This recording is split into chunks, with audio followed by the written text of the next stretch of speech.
আপনারা সব জায়গায় কালেমার পতাকা লাগাই দিবেন সব জায়গায়। বিশ্বকাপের উন্মাদনায় যখন দেশের বিভিন্ন স্থানে উঠছে অংশগ্রহণকারী দেশগুলোর পতাকা, ঠিক সেই সময়ই বাংলাদেশের বিভিন্ন এলাকায় দেখা যাচ্ছে আরেক ধরনের পতাকা। সাদা জমিনে কালো অক্ষরে এবং কালো জমিনে সাদা অক্ষরে লেখা কালেমার পতাকা। রাজধানী থেকে জেলা শহর বিভিন্ন স্থানে এই পতাকার ব্যবহার নিয়ে সামাজিক যোগাযোগ মাধ্যম ও গণমাধ্যমে চলছে ব্যাপক আলোচনা সমালোচনা।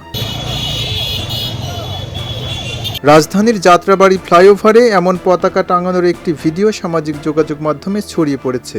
ভিডিওতে পতাকা লাগানোর নির্দেশ দিতে দেখা যায় মুফতি হারুন ইজহারকে। আপনারা সব জায়গায় কালেমার পতাকা লাগাই দিবেন সব জায়গায়। এদিকে সামাজিক যোগাযোগ মাধ্যমে এনামুল হাসান নামে এক যুবককে অনলাইনে এই ধরনের পতাকা বিক্রি করতেও দেখা গেছে। ফলে বিষয়টি শুধু প্রতীকী ব্যবহারে সীমাবদ্ধ নয়, বরং এর বিস্তারের একটি সংগঠিত প্রবণতাও রয়েছে কিনা সেই প্রশ্নও উঠেছে। ব্রাজিল আর্জেন্টিনার পতাকা নির্দ্বিধায় উড়ানোর অধিকার থাকে, তাহলে সেক্ষেত্রে আমাদেরও কালেমা খচিত পতাকা উড়ানোর অধিকার রয়েছে।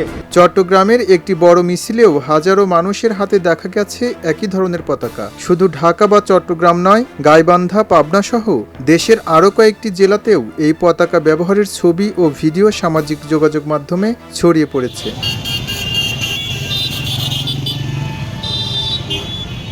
ইসলামে কালেমা মুসলমানদের ঈমানের মৌলিক ঘোষণাপত্র। তবে ইতিহাসে বিভিন্ন সময় কিছু উগ্রপন্থী সংগঠন নিজেদের পতাকায় এই কালেমা ব্যবহার করছে।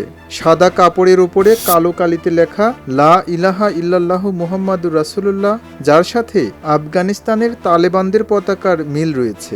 আরেকটি পতাকায় দেখা যায় কালোর ওপর সাদা কালিতে লেখা লা ইলাহা ইল্লাল্লাহু মুহাম্মাদুর রাসূলুল্লাহ, যার মিল রয়েছে আল কায়দার পতাকার সাথে। বিশ্বকাপের উৎসবমুখর পরিবেশের মধ্যেই দেশে কালেমা লেখা পতাকার এই বিস্তার কেবল সামাজিক বিতর্কই নয়, এর পেছনের উদ্দেশ্য ও প্রভাব নিয়েও নানা প্রশ্নের জন্ম দিয়েছে। বিষয়টি নিয়ে সংশ্লিষ্ট কর্তৃপক্ষের পর্যবেক্ষণ এবং প্রয়োজনীয় পদক্ষেপের দিকে এখন নজর সবার। এম রহমান, খবরের কাগজ, ডেস্ক।